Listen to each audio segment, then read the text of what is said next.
What's going on, everybody? C4, welcome back to the channel, and today we're here for episode 41 of our Vancouver Grizzlies Madden 22 franchise mode in the wild world of pink slips, and we're coming off the tails of a dominant Week 10 victory, 48-7 over the Detroit Lions in a game that we got an upgrade that we still need to decide, which I'll show that first.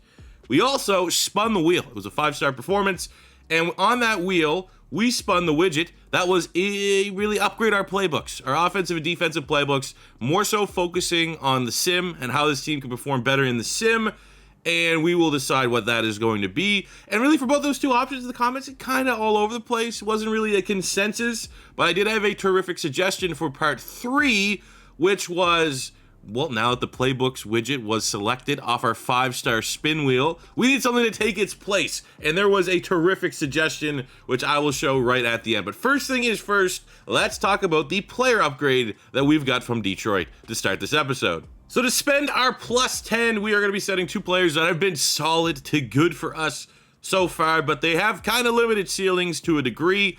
So first up is Michael Gibson, our hidden dev originally, at 1 point pass rusher.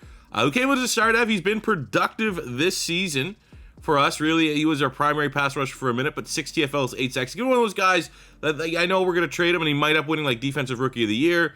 But the upside, plus 6 for also a rookie who still has a hidden dev, and it could be better than Star. Like the fact that Star is the worst thing you can get, we kind of rolled that on Gibson. There's a chance that Carlos Borden here is, you know, superstar X Factor, who knows? And he's also an incredible looking, I mean, the power move, absolute dog shit, but 84 finesse move, the speed, the athleticism, I'm incredibly intrigued. Just from an athletic standpoint, similar build, like they're both kind of short, 6'2", 6'3". Really, like, it literally looks like they're the same cut of player, it just Borden's better. And he might have a better dev trait. So as much as I like Gibson, that seemed like a good use of plus 6. And then we're going to be sending the Canadian Jesse Luketa, who's made some plays, had some big gains for us. I would say consistency's been a little bit of an issue there, but he's on 47 tackles, 3 interceptions this season. I like him as a Canadian, but there comes a point in time we got to stop being a little bit biased. And we have Tyrese Parker here, who's a star dev linebacker, just a little bit more of an athlete than we have with Jesse Luketa, a year younger. So, you know, it's not an upgrade that I like to make. It's just we have a plus 10, and it's the only thing that kind of goes. We have a bunch of plus 6 upgrades. This is our only plus 4 upgrade. We want to spend all of our points. So as much as it pains me to lose Luketa, our defense is going to be better after we make this deal. All right, so now it is time to take a look at our, trust me, that's Doug Peterson. The updates to the playbooks. This is something I was actually kind of hoping people would come through with, like, C4, this is 100% the most OP playbook, stuff like that. Like, I saw the Chargers in there, man. Like, they're 3-4. I love the Chargers rebuild. Obviously, we've had some really good rebuilds, but I can't really just, like, uproot my 4-3 defense into a 3-4 because the Chargers was absolutely dominant with Khalil Mack and Joey Bosa. But what we are going to do first is, I think, like, the pound-for-pound best offensive playbook that works well regardless of quality of quarterback. I'm going with Tampa Bay. I feel like Tampa Bay gets a slight edge over the Kansas City Chiefs. I think, you know, maybe Dallas could be in terms of, like, they love to run the football. And in the sim, if we could just straight up kind of take the ball out of our quarterback's hands and feed Chuba Hubbard like the Dallas playbook kind of caters towards Zeke Elliott, that could be pretty cool. But I think just generally speaking, we want to obviously throw the football. We need help throwing the football in the sim because I think we can run the ball on anybody. So we're going to take a look at Tampa Bay there. And that is a vertical zone run. So let's get that there. And it's a decent fit outside of a couple offensive linemen there. We do have most of our players kind of fit that bill. The defensive schemes where it gets a little crazy because I don't know really an overpowered 4-3. I'm thinking off the top of my head, through the rebuilds that we've had, who's kind of put up the biggest numbers. And as much as it pays me to say, I feel like Dallas, like I just keep thinking back down, like all the different rebuilds, Dallas probably had the best 4-3 sim that I can remember. This is where someone I was hoping someone would come in and be like, C4, this is the playbook of all playbooks for the 4-3 defense. This is where I knew offensively, just from sims, you could see when you look at the stats, every time there's like, oh my God, Gardner Minshew leading the league in touchdowns, you just know he's playing for the Bucs. He's Tom Brady's replacement. But not so much for defense. And as much as it pays me to say, I feel like Dallas, from my knowledge of the rebuilds that we've done, was the last 4-3 sim team that did very, very well. Got a lot of pressure, got a lot of sacks. So that is what we're going to be adjusting our playbooks to. Tampa Bay, Dallas, they're running a 4-3. If you just go base 4-3, that actually helps out our defense here a little bit in terms of scheme fit. So that is what we're doing with the playbooks. The last thing was, because we rolled here in this yellow widget playbooks, it was only like a one-time kind of upgrade. And we got this terrific suggestion, which got a lot of momentum in the comments, and I actually think that's a good idea. And it was essentially to add a captain spot. So right now we have our team captains. It's 6. This one here's 7. Adds us an. I mean, this will be something I'll have to write down because there's no actual way to make another team captain in this. But we'll all know if we roll add a team captain, a guy who's a team captain. You know what I'm saying? We'll already know what they are. So that is what we are going to be adding. Adds us just more protection. Helps keep our roster, especially at the top end. Protects our premier players. Right now, you know, as we go forward, right? Like, let's go to the team here. Look at that hell of a transition there. We have some really good players unprotected. We have some guys, like, it's going to be, you know, silver lining. If some of these really good players get poached, we're probably getting a pretty decent player back. But, like, Claypool's not protected right now. He can be poached from us. Sauce Gardner, unprotected right now. Hidden Dev, D lineman, those guys unprotected right now. Woods unprotected. Andrew Booth, superstar unprotected. Lamb, superstar unprotected. Javon Holland, pillar of the team, unprotected. So that is actually a very valuable widget. And hell, you know, big shout out to you guys. I'm absolutely going to be using that one. There's some other good suggestions there as well. And who knows? Maybe, just maybe, we might have to do, you know, if we get another season or anything like that. I'm going to be open to expanding the wheel at some point. Just not right now. We needed one option. I went with the best option available. So taking a look at today's schedule, we have the Pittsburgh Steelers. We have the Miami Dolphins. Hopefully both these teams are going to be the wrong end of a updated playbook change for the Vancouver Grizzlies. And hopefully we can go 2-0 in today's episode. And between the two teams, I feel like I'm going to play that Steelers game. There's 2 reasons why I want to play this. Dolphins roster is to be honest with you. Like, Jalen Waddle's probably the big name that'd be a fun guy to get. But when you look at Pittsburgh, TJ Watt, yeah, I'd want TJ Watt on my team. I'd find a way to make it work. You know what I'm saying? And this is another one. You know, there's a little bit like when we brought back Aiden Hutchinson of like getting the band back together. And Jordan Mailata was our starting tackle. He was our obviously he was me as an Eagle fan. I loved everything about this man. He's a voice of an angel, and he's like one of the best tackle, one of the best stories in football. And, you know, bring the band back together. Get a big victory. Have a chance bringing Jordan Mailata. Is he 88? Right? Somewhere in that range. That's doable, man. And even if we don't get a big victory, there's still secondary options that could be interesting for us. They got Jordan Davis here, D tackle. He's how long is he out for? He's only out for 1 more week, so if we win, we could poach him just the following week. They got some options on the offensive line. They got, like, the, you know, younger hidden dev corners. There's enough options here, enough meat on the bone, plus the big, if we perform well, if we get the right role, Mailata could be on the menu. TJ Watt could be on the menu. Hell, even Minka Fitzpatrick could be on the menu if we want to go down that direction.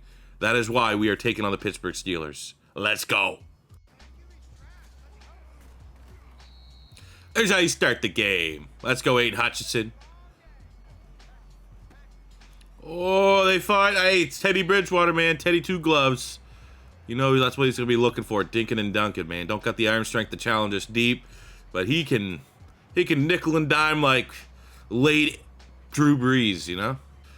All right, we got him here on a 3rd and long. 3rd and 8. Let's go Borden here. Let's try him. We got almost a full slate of pass rush moves going against Jordan Mailata. And it's Teddy Bridgewater with the check down. Shocking. Oh, it worked. Drop it back into coverage, I think. Hey, we had to stop the check down. We knew that all damn day, and we did. And that's long for even a field goal attempt. They might have to just punt this back to us or go for it. Okay.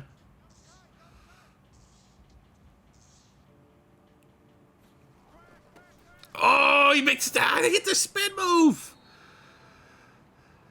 Who is that? Like a fullback? Oh, that's just not a good throw. That is not. It's Tariq Woolen. He's been on the channel for 2 episodes and interception in both. What a prodigy we have here at corner. We got this bench switch. 3rd and 6. There's going to be, I'm going to say it's probably going to take us a full half here for me to get used to this playbook. And like, what kind of... Can we do that one? Oh, and it's dropped. Man, Y catching doesn't work in this game. With the aggressive catch, pretty much just... What's going on with his lip? What's going on with Frank Reich's lip? What the fuck? It's possessed. This isn't the Evil Dead the game. All right, 3rd and 8. I wasn't expecting this kind of fight from Pittsburgh, but they've been able to bring it here a little bit. And there's the check down to the running back. Oh, that's what we needed. Ed Oliver. Beautiful. No. Make the hit. Oh, that could have been a late hit on Fryer, but there's no laundry on the field. Horse the punt. And he dropped it. Man, what's going on, my guys? Man, they're struggling. That's those slants. We got a nice slant. Look, that's universal playbook here. Oh, my God.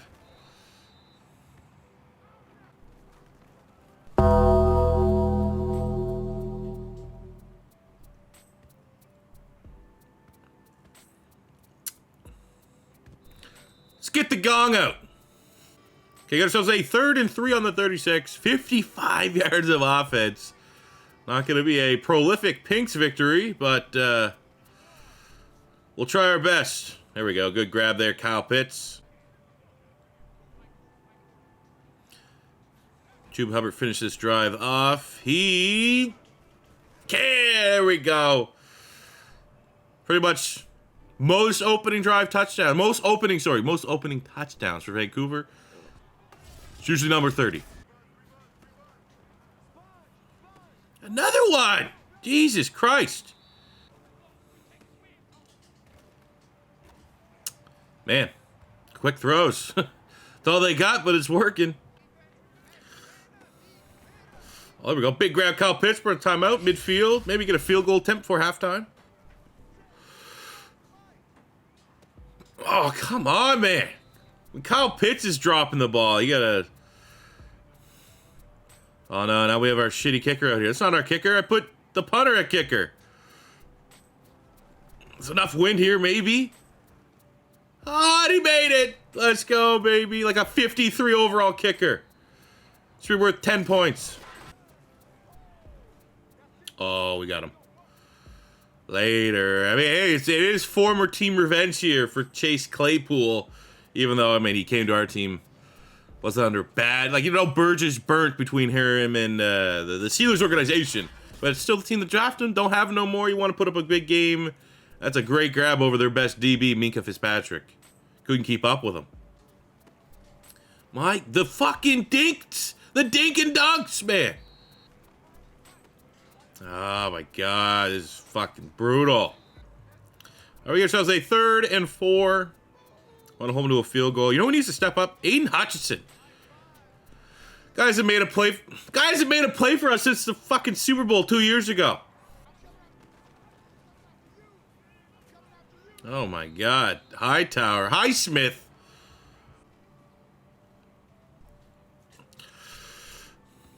Oh, did we just draw PI of that? I wasn't even able to throw my hands out to catch it. That might be PI on the Steelers. It is. Beautiful. All right, we got 3rd 13. Claypool probably is where we want to go. Like, Minka's not even over there. Can't even get him out. Who's covered well?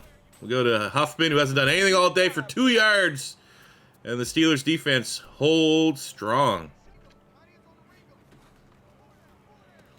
Oh, my fucking God. It needs to be said, man, Pittsburgh has been the better team. The playbook change has not gone over well with the team. No one's playing well. No one's playing good football right now. You know, we gotta wake up in the 4th quarter.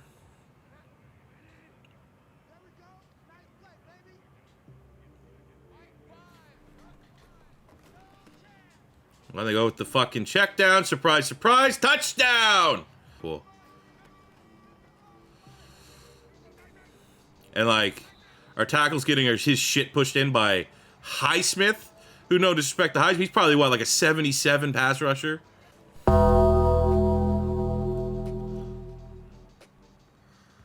Man, just get you a punter, though, that can punt the ball 90 fucking yards.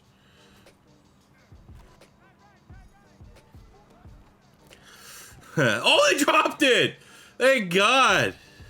Thank God, man. Alright, let's try to make sense of this playbook here. Just, I don't know, man. I don't like it. Obviously, I'm losing my first time playing with it, but this is just... It's a weird playbook. And there's like, why is there so many drops in this playbook? My guys were catching everything. And now it's just, I think we're no less than 5 drops this game.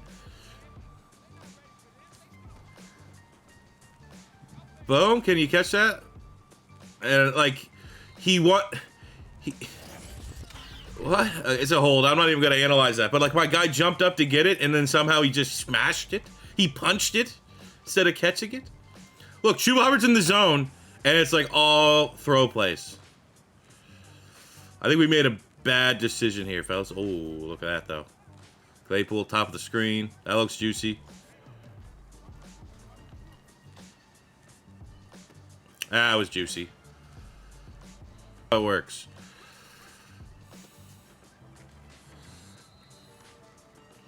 If you just throw it and you only have like 3 incompletions because you don't throw it farther than like 8 yards, you're going to be able to move the ball against C4 because I can't get there with the press. And it's working.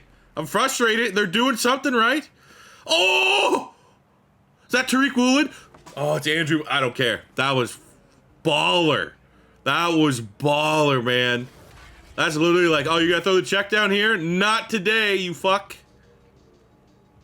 That's play of the game. All right, so taking a look at the score here. This is probably the most difficult game we played. I'm a little bit worried about our playbook changes, but we still got the victory, 24-21. 1 star for winning. We had the turnover battle, which is worth a half star. Looking at our player stats, I still can't believe we let Teddy Bridgewater go 30 of 35. But no scoring for Freight Train Schmidt. New name. Still pretty, decent game. Wasn't a bad game. But Chuba Hubbard gets a half star for going over 100 yards rushing. Thankfully, literally the last drive that you didn't see, I literally just ran it for, I got probably like 20, 30 yards there. That helped us get 100 yards. Chase Claypool had a huge game against his former team. He gets 1 full star for going over 100 yards receiving and 2 receiving touchdowns. Defensively, a lot of tackles because there's a lot of checkdowns, but 2 interceptions for Booth and Woolen. That equals 1 full star for those interceptions, and a rare Matt Ariza, 3 gongs. You get a half a star for 2 gongs. It's been few and far between that we've got that, but we hit it here today, so that is worth a half star. Ends up being a 4.5 star performance. I think because, even though it's frustrating because Pittsburgh, that was a tough game, I'm not going to round up. We'll round down. It's a 4-star performance plus 8 upgrading coming.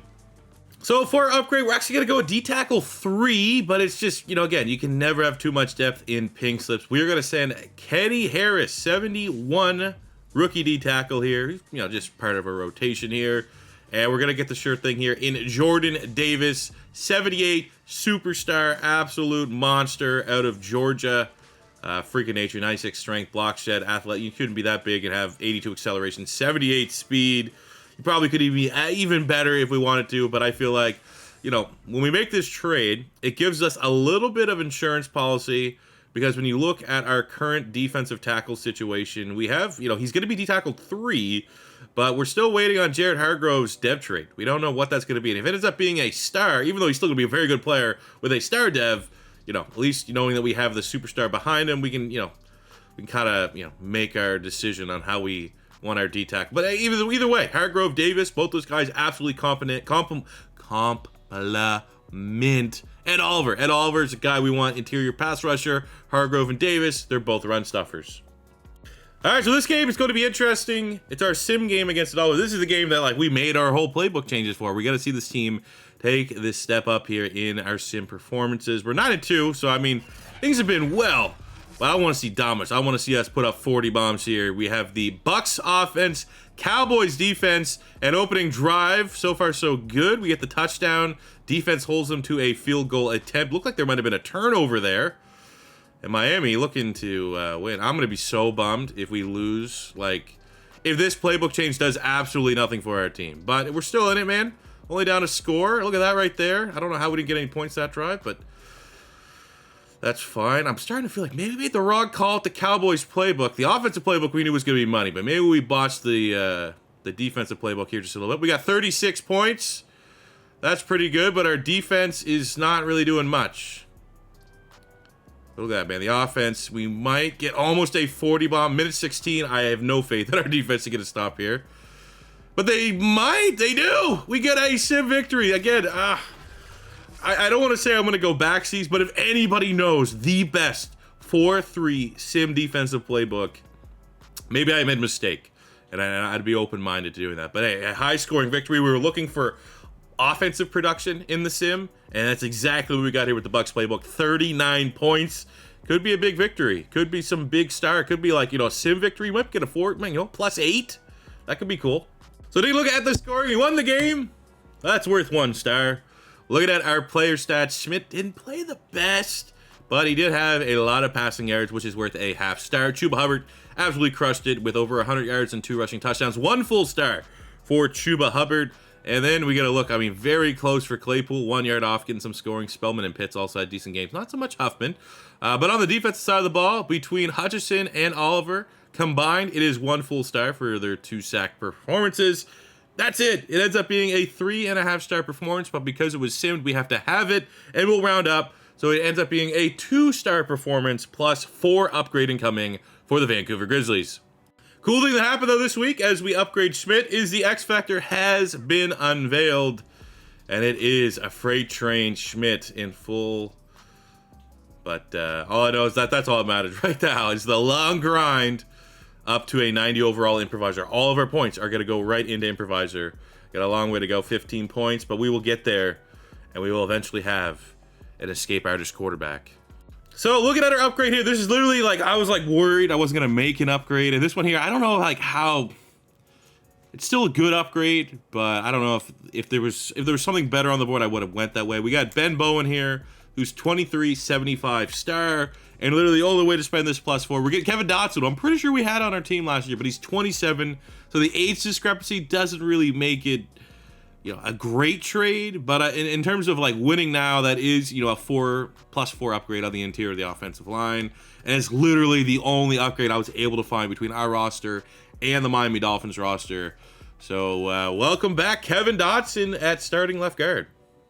And that is going to do it for today's episode. Another clean sweep, high-scoring sim game. Hopefully the playbook is right again. More so, I believe in you guys with tell me the best 4-3 defensive playbook in sim that you know. Because, again, I thought it was Dallas off the top of my head. I must have been wrong because it was not very good.